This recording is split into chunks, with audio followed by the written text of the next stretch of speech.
Ido po. Meron ka bang nararamdaman na parang may something yung dalawa? Parang magkalapit na yung kanilang damdamin? Meron bang napansin na gayon dito?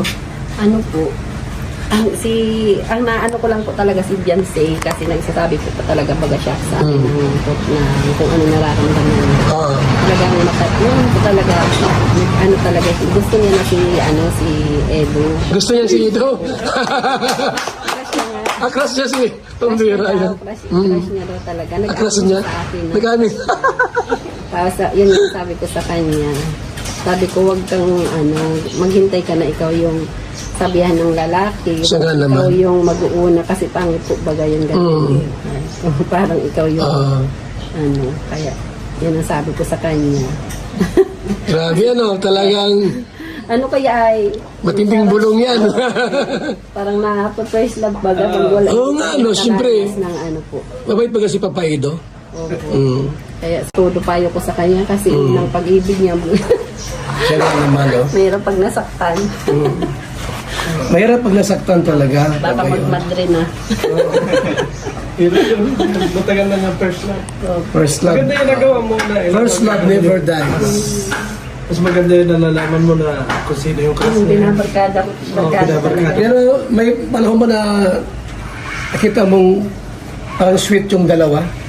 May ganun bang na moment na nakita mo dyan na naglalakad tapos parang kumbaga sa higit pa sa kaibigan yung nakita mo? Opo, pag May ganun. Kita mo naman yung kaibigan, ha? sasabihin ko, yung bakasyon, lagi sabi ko kayong magkasama, pinapagalitan ko. Huh? Lagi kayong magkasama, hindi na ba kayo nasasawa sa mga Mukha. yung dalawa? Sabihin yung sweet sila masyado minsan. Opo. Grabe mga kaibigan, ha? Na ano pala, kinabukasan, magpapaalam niya naman, Mama, labas kami niya. Palabas niyo pala. Doon sila nagkatirin. Nagkatibilupan siguro. Nag-ano po na talaga. Ngayon, dahil si Beyonce ay 17 pa lang, si Ido, nag-aalangan pa siya. O, abangan natin sa 18. Adoy, siya na yan. Wala ka mang kontra. Wala ka naman kontra po Wala naman. Walang kontra kung sakaling Kung sino naman kung ano naman kung asaan masaya yung anak ko, doon na kami nakasuporta po sa. Sabi nga ng mister mo kung anong gusto nila, kung sila, bahala sila. Suportahan na lang kami. Suportahan na lang sila. Suportahan na lang namin sila. Kasi hindi naman tayo nakakaramdam ng nila. Siya nga naman, Sa dibo na ba sa dibo na ba hihingin ang matamis na oo ni Beyonce? Pero wala kang kontra po. Halimbawa ganito, magsabi si Papa Edo si Eds na Nay, total 30 plus na ako. Yung anak niya po ay 18 pa lang. Baka naman kahit 1 year na paghahanda para makaipon-ipon, di ba? Yung sa kasal, asikasuhin namin. Gano'n. Kumbaga sa po, kahit nag-ieskwela siya, kahit mag-asawa sila, tuloy pa rin yung pag-ieskwela. Opo. Okay lang po sa inyo yun? Tapos ng pag-aaral. Na kahit si Beyonce ay nag-aaral pa din, pero nag-ieskwela. Opo. Kasi marami kasi agam-agam. Ha? Nasa kanila po iyan. Kasi maraming takot ay baka kamo sabi nga ni Papa Edo, marami daw gwapo sa lako. Ay. Saan naman po baga? Pag mahal mo ba po baga ang isang tao, kahit na makakita ka ng sobrang gwapo pa, pag yun ang mo sa mahal mo, focus mo, parang yun ang pinakagwapo. Ayun, yun ang maganda raw na. Siya po baga. Kahit na may edad na si Papa Edo, kasi 30 plus na rin po Pag siya. talagang doon mo, yun ang gusto mo. Para sa iyo, yun ang pinakagwapo. Minsan ba narinig mo si Beyonce dyan sa loob na nagsalita, halimbawa si Papa Edo ay ilang araw hindi dumalaw dito. Mayroon bang time na sinabi ni Beyonce, ba't wala pa si Papa Eds, si Eds? Mayroon bang gano'n minsan? Masabi yan, namimiss ko na siya. Pa yung nagpapadala. Ganyan. Ngayon siya, nag-miss niya. Tapos sa naman po siya ng mga kapatid niya. Ito lalo na yung babaeng kapatid niya. Sabi, sino namimiss mo? Si Ido. Na gayon? Opo.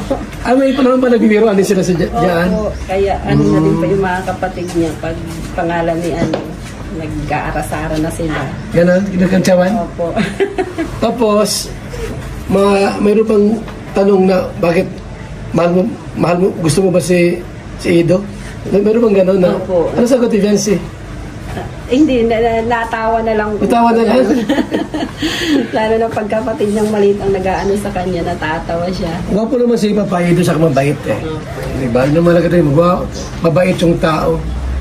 Kumbaga sa ano po, may tao kasi na may pera nga, gwapo nga, pero pangit ang ugali. May mga taong gano'n. Tsaka, pag yung parang presko, mayabang. Mayabang, ano? Gano'n. Pero si Papa Ido po talagang mabait talaga siya, no? Okay. Sa inyo po, wala kang masabi sa ugali niya. Naman po. Grabe, no? Talagang nawa po sila na magkatuluyan. Di ba? Opo, ano na lang, kung talagang sila para sa isa't isa. Wag lang si Birador. Hindi, Ano na po siya? Kay Papa Eds na yun. Tito na po siya ni Beyonce. Oo nga, tito na nga. Suportado ko nga yung dalawa eh. Meron ka bang iririto dyan? Na pwedeng masawa niya? Ang dami po. Sino kaya? Sino kaya, Birador, ang pwede mong asawa dito? Marami daw. Mahirap. Yung kamag-anak niyo po, para naman maging ano yan?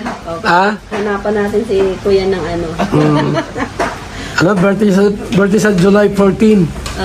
Anong araw yun, sir? Lunis. Alonis, no? May Magpapa-Jollibee. basketball tayo, no? Ha? May basketball tayo. Wala. Mabira, swimming tayo. Cancel. No? Ay, Cancel ang basketball. Kasi lang basketball. Birthday muna eh. Birthday po ni Kuya Berador. Yan. Baka may mag-sponsor dyan. Ito naman po. Jingjing, yung jowa mo. Yalit tayo doon eh. Babaya si yung sweetheart mo, abay. Gwapo na ito, oh. Ano? Yung pisngi yan, ang pisngi, tumataba na, oh. Asal palikan yan. Makakakuha din po. Makakakuha ka din. Oo naman po. Wish ko Makakakuha din po yan. Makakuha ka ng karapat-dapat para sa Yes. lalo kang samahan pagkanda. Oo nga naman, oh. Na ano, mensahe niyo po kay Papa Edo, o sakali po na nanood ngayon sa video ito, ano po ang mensahe niyo po sa kanya, kay Edo po? Ang ano ko lang, mensahe ko lang ay sana marami ka pang matulungan na taong naghihirap, tsaka sana tumagal pa ang pagsasama niyo ng EDC. Tsaka lagi lang kaming narito ng pamilya na Beyonce para sumuporta sa inyo. Ayan. So, hindi na po, napakaliwanag po na suportado po si Hansen sa EDC po, mga kaibigan. Nawa, tumagal pang EDC, no? At sabi nga hindi lang tumagal, sana ay magkatuluyan. Ang dulo po ay simbahan talaga, kasalan. Kasi may mga love team na wala na ay. No, sayang. Si Kuya Berador, hanapan natin. Kasi pinatol na natin. Imposible pala na kung halimbawa, masasaktan si Beyonce, grabe, ang sakit naman. Hindi, kasi lang pala niya, no? Praise Lord talaga yun. Hindi pa nakaranas ng ano. First na pala si Papa Edo ni Beyonce. Ay, masakit talaga yun. Oo. Yan. Talaga totoo yun. Bantayan mo si Papa Edo. Batayan natin si Papa Eds. Kasi maraming mga gusto dyan eh.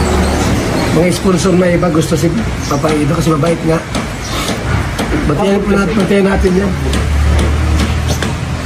Saka sa tingin ko po, no, mga kaibigan, pag sila po ang magkatuluyan po, talagang sila, magkasundo sila kasi pareha silang ugali, mabait.